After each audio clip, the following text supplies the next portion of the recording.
నమస్తే. ప్రస్తుతం మనతో పాటు ప్రముఖ వేదిక ఆస్ట్రాలజర్ గోనుగొండ్ల సురేష్ బాబు గారు ఉన్నారు. గురుగారితో మాట్లాడేద్దాం. నమస్కారం గురుగారు. నమస్కారం అండి మణికంఠ గారు. గురుగారు, ఏప్రిల్ మాసంలో వృశ్చిక రాశి వారికి ఎలా ఉండబోతుంది? స్పెసిఫిక్గా శ్రీరామనవమి తర్వాత ఎలాంటి ఫలితాలు ఉండబోతుంది ఈ రాశి వాళ్ళకి? ఏప్రిల్ మంత్ కనుక చూసుకుంటే ఇందులో 3 ముఖ్యమైన పండుగలు వస్తున్నాయండి. ఒకటి మనందరికీ బాగా తెలిసిన పండుగ శ్రీరామనవమి వస్తుంది.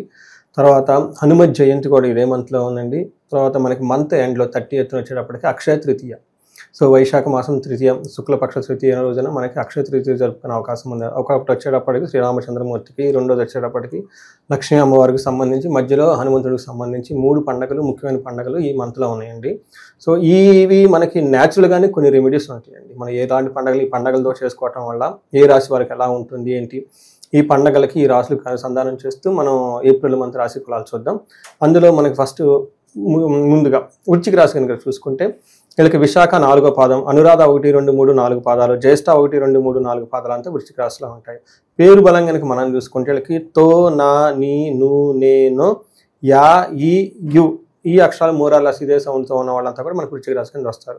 గ్రహస్థితి కనుక చూసుకుంటే వీళ్ళకి సూర్యుని సంచారం మేషరాశిలో, బుధ శుక్రుడు మీనరాశిలో ఉన్నారు, కుజుడు వచ్చేటప్పటికి కర్కాటక రాశిలో ఉన్నారండి. ఈ యొక్క స్థితిని మనం బట్టి చూస్తూ ఉంటే మనకి సూక్ష్మ గోచరం, లఘు గోచరం అనే కాన్సెప్ట్తో కనుక చూసుకుంటే వీళ్ళకి సూర్యుడికి శత్రునాశాంత, తర్వాత హెల్త్ ఆరోగ్యం, తర్వాత భార్య సుతాది కలహం, పుత్రలబ్ధిం, ఇవన్నీ కలిపేసి మనకి సంస్కృతంలో సూక్ష్మంగా చెప్తూ ఉంటారు ఈ మంత్ ఎలా ఉండబోతుంది అనేది. ఫస్ట్ సూర్యుడు వచ్చేటప్పటికి శత్రువుల మీద విజయాన్ని చూపిస్తూ ఉంటుంది. తర్వాత ఇప్పటిదాకా హెల్త్ కనుక బాగలేకపోతే కుజుని వల్ల హెల్త్ ఆరోగ్యం బాగుంటుంది. తర్వాత శుక్రుని వల్ల పిల్లల విషయంలోనూ, తర్వాత హైయర్ ఎడ్యుకేషన్ విషయంలో చాలా బాగుంటుంది.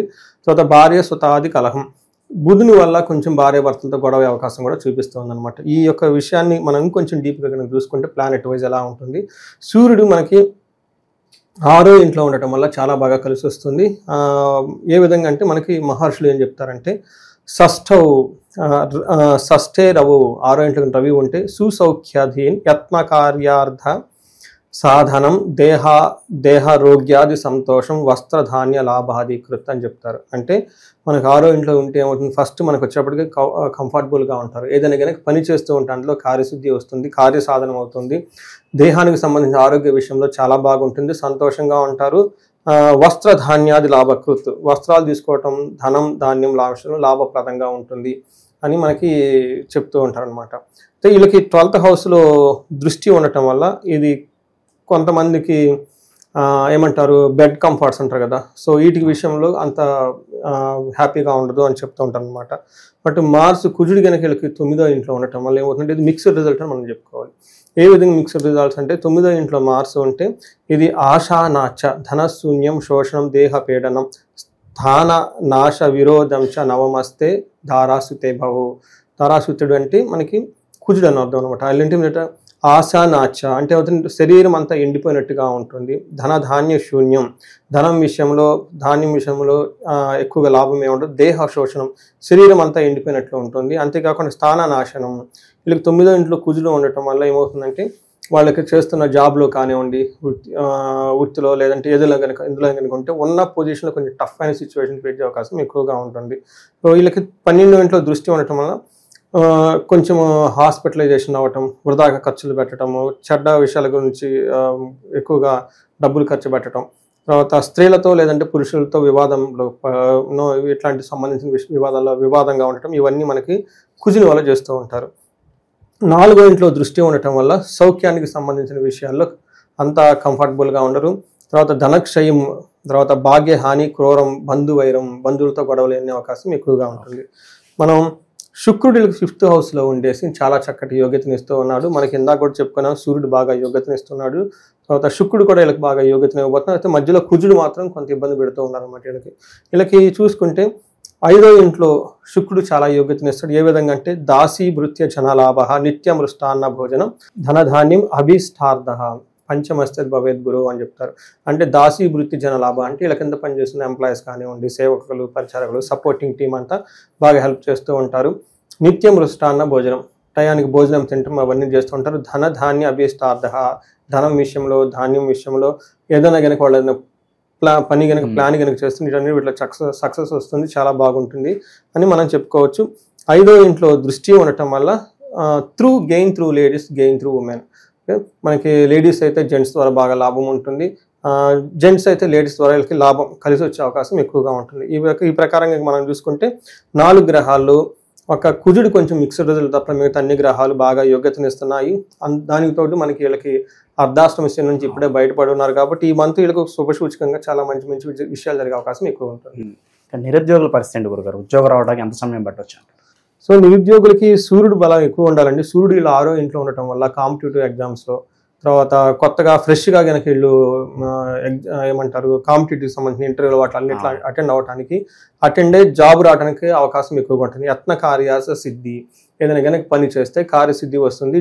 మనకి ప్రొఫెషన్ రిలేటెడ్లో బాగుండాలి. సూర్యుడికి అనుకూలంగా ఉన్నారు కాబట్టి బాగుంటుంది. వైవాహిక జీవితం ఎలా ఉండబోతుంది గురుగారు? వీళ్ళకి మిక్స్డ్ రిజల్ట్ అని చెప్పుకోవాలి. ఎందుకంటే 5వ ఇంటిని శుక్రుడు అంటే 5th house ని లవ్, రొమాన్స్ అంటారు అనమాట. సో వీటికి సంబంధించిన విషయాల్లో చాలా బాగుంటుంది, అనుకూలంగా ఉంటుంది. గురుగారు, వీళ్ళు ఏదన్నా బిజినెస్ స్టార్ట్ చేయాలంటే కనుక ఏ రంగాలు బాగుంటుంది అంటారు వీళ్ళకి? ప్రస్తుతానికైతే వీళ్ళకి గ్రహస్థితిని బట్టి మనకి ఏమని చెప్తామంటే గోచార గ్రహస్థితులను బట్టి బిజినెస్ టెంపరీ బిజినెస్ అయితే చెప్పొచ్చు. కానీ బట్ వాళ్ళ జన్మజాతకం కనుక చూసుకుంటే వాళ్ళకి ప్రొఫెషన్, గవర్నమెంట్ జాబ్ ఉందా, ప్రైవేట్ జాబ్ ఉందా, లేదంటే బిజినెస్ చేసే యోగ్యత ఉందా, లేదంటే ఈ బిజినెస్లో అయితే ఎలాంటి బిజినెస్లు పాజిటివ్ సైడ్, నెగిటివ్ సైడ్ అలా ఉంటే తెలుస్తుంది మనకి. ఎక్కువగా వాళ్ళకున్న చదువు బ్యాక్గ్రౌండ్ని బట్టి, వేరే వేరే యోగాలను బట్టి మనం చెప్పొచ్చు. సో మనం జన్మజాతకం చూసుకుంటే డీటెయిల్డ్గా చెప్పొచ్చు. బట్ ప్రస్తుతానికైతే వీళ్ళకి ఏ బిజినెస్ చేసినా బాగుంటుంది. అంటే పెద్దగా ఇబ్బందులు పెట్టేది అయితే ఏం లేదు. కానీ వృశ్చిక రాశి వాళ్ళకి May 18 తర్వాత ప్రొఫెషన్ రిలేటెడ్ మ్యాటర్స్లో కొంచెం ప్రెషర్ ఉంటుంది. శత్రువులు బాధ కావచ్చు, కనపడిన శత్రువులు వీళ్ళు ఎవరిని ఇబ్బంది పెడుతున్నారు గురుగారు? వీళ్ళకి శుక్రుడు అనుకూలంగా ఉన్నాడు, బుధుడు అనుకూలంగా ఉన్నారు, శుక్రుడు అనుకూలంగా ఉన్నాడు, కేతు అనుకూలంగా ఉన్నారు, గురువు అనుకూలంగా ఉన్నారు. ఇన్ని గ్రహాలు అనుకూలంగా ఉన్నట్టుంది. ఇప్పుడు వీళ్ళకి శత్రువులు ఇబ్బంది పెట్టే స్థితి నుంచి దాటిపోయి ముందుకు వచ్చేసారు. వీళ్ళు ఏమంటారు, ముదురులైపోయారు. వీళ్ళు ఎవరు బెండ్ చేయలేరు. ఎందుకంటే మొన్నటిదాకా వీళ్ళకి వృశ్చిక రాశి వాళ్ళకి అర్ధాష్టమ శని నడిచింది కాబట్టి ఆ టైంలో ఎన్నైనా భరాయించారు. ఇప్పుడు ఇంకా అంతలేదు, వీళ్ళు ఆ స్టేజ్ నుంచి బయటకు వచ్చేసారు. వీళ్ళు రాక్ సాలిడ్ అయిపోయారు. విదేశీ ప్రయత్నాలు చేస్తే మరి ఏమైనా పాజిటివ్ రిజల్ట్స్ ఉంటాయంటారా? 9th house లో కుజుడు ఉండటం వల్ల విదేశీ ప్రయాణాలకి ఇబ్బందులు పడే అవకాశం ఎక్కువగా ఉంటుంది. అంత అనుకూలంగా లేదని మనం చెప్పుకోవాలి. గురుగారు, ఈ రాశిలో ఏ నక్షత్రాల వాళ్ళకి ఎలా ఉండబోతుంది గురుగారు? విశాఖ, అనురాధ, జ్యేష్ఠ 3 నక్షత్రాలు ఇందులో ఉంటాయి. విశాఖ నక్షత్రం వాళ్ళకి 2 విషయాల్లో పాజిటివ్గా ఉంది, మిగతా 2 విషయాల్లో నెగిటివ్గా ఉంది. ఎక్కడ పాజిటివ్గా ఉందంటే వీళ్ళకి ధన ప్రాప్తి, విశేషంగా ధనం వస్తుంటుంది. వీళ్ళు బంధించబడినట్లుండే సిచ్యువేషన్స్ చుట్టూ ఉంటాయి అన్నమాట. అంటే ఏంటి, వాళ్ళు ఉన్న పొజిషన్లో బాగున్నారా, బాగలేరా, కన్ఫ్యూజన్స్ ఏమైనా ఉందా, ఈ జాబ్ వదిలేద్దామా లేకుంటే జాబ్లో ఉందా, ఈ టైపు ఒక కన్ఫ్యూజన్ అయిన స్టేజ్లో వీళ్ళు ఎక్కువ ఉండే అవకాశం ఎక్కువగా ఉంటుంది. తర్వాత వీళ్ళకి భయపడే సిచ్యువేషన్లు, అతిగా భయపడే సిచ్యువేషన్లు కూడా ఉంటాయి. భయపడే విషయం వచ్చేటప్పటికి లేడీస్ అయితే జెంట్స్ ద్వారా, జెంట్స్ అయితే లేడీస్ ద్వారా ఏదో ఒక భయం గొలిపే సిచ్యువేషన్ ఎక్కువగా ఉంటుంది. కుజుని వల్ల అతిగా భయపడే ఉంటుంది. ఈ భయం అంటే వీళ్ళు చిన్న మిస్టేక్ ఏదో చేసుకుంటారు, ఇది పెద్దగా మ్యాగ్నిఫై చేసుకుని వాళ్ళంతా వాళ్ళు భయపడే అవకాశం ఎక్కువగా ఉంది. అనురాధ నక్షత్రం వాళ్ళకి ధన ప్రాప్తి, భయము, బంధనము, భయము. జ్యేష్ఠ నక్షత్రం వాళ్ళకి ధన ప్రాప్తి ఉంది, లాభప్రదంగా కూడా ఉంటుంది. అతిగా భయం పడే అవకాశం ఎక్కువగా ఉంటుంది. బట్ ఈ 3 నక్షత్రం వాళ్ళకి బంధించబడినట్లు ఉండే సిచ్యువేషన్ ఎక్కువగా ఉంది. దీనికి సరైన పరిహారాలు కనుక చేసుకుంటే చాలా బాగుంది. అనురాధ వాళ్ళకి కార్యహాని, ఏదైనా కనుక పని తలపడితే అందులో డిస్టర్బెన్స్ వచ్చే అవకాశం ఎక్కువగా ఉంది. కేతు అగైన్ జ్యేష్ఠ నక్షత్రం వాళ్ళకి కార్యహాని జరిగే అవకాశం ఎక్కువగా ఉంది. ఇంకా బెటర్ రిజల్ట్స్ పొందడానికి వీళ్ళు ఎలాంటి రెమెడీస్ చేసుకుంటే బాగుంటుంది గురుగారు? చూసుకున్నాం అనుకోండి, వీళ్ళకి లక్ష్మీనారాయణుని లేదంటే ఏమంటారు సీతారామచంద్రమూర్తిని ధ్యానించడం, పూజించడం, పూజ చేయటం ఈ వృశ్చిక రాశి వాళ్ళకి చాలా చాలా ఇంపార్టెంట్.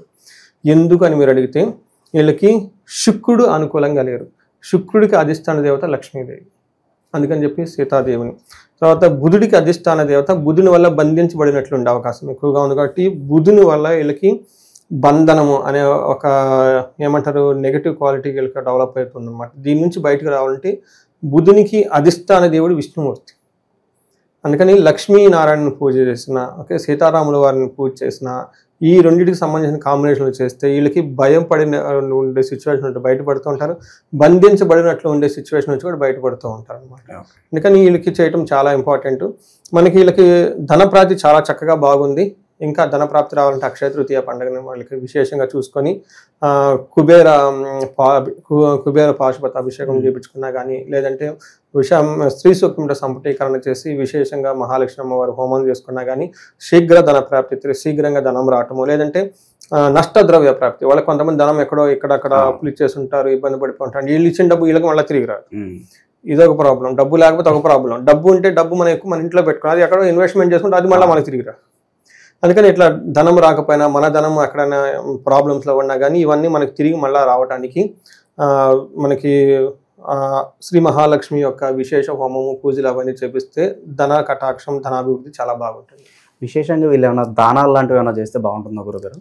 దానాలు అంటే వీళ్ళకి కుజునికి సంబంధించి కందులు దానం చేస్తే బాగుంటుంది, 1 కేజీ బావు. ఎందుకంటే కుజుని వల్ల అతిగా భయపడే సిచ్యువేషన్స్ ఎక్కువగా ఉంది కాబట్టి దాని నుంచి విముక్తి వస్తుంది. అట్లే కాకుండా సుబ్రహ్మణ్యేశ్వర స్వామి అష్టకము, సుబ్రహ్మణ్యేశ్వర స్వామి భుజంగ స్తోత్రము ఇవి చదువుకున్నా కానీ, లేకుంటే సుబ్రహ్మణ్యేశ్వర స్వామి దేవస్థానాలు ఎక్కువగా విజిట్ చేసినా కుజుని పెట్టే ప్రాబ్లం నుంచి బయటపడతారండి.